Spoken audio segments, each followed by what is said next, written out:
Ako po si Maring Hamuda.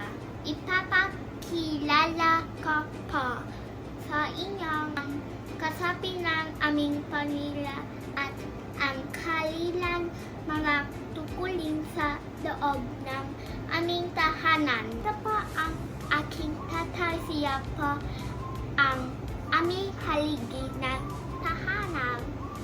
Si tatay po ay nahanap buhay sa ibang bansa upang alakarin po kami masagandang pagkain, malinis na kamustahan, ang mayos na tahanan.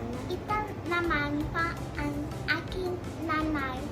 Siya po ang tumakulong bilang ng aming tahanan.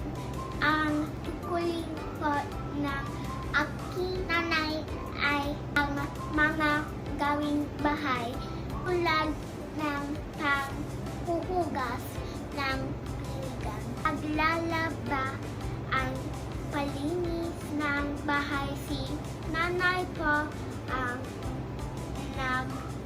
nag-alalaga sa aking habang nasa mayong lugar ang aking tatay. Ito naman po ang ng isang anak sa aming pamilya. Ang tukulin ko naman po ay hulugan si nanay sa mga gawing bahay.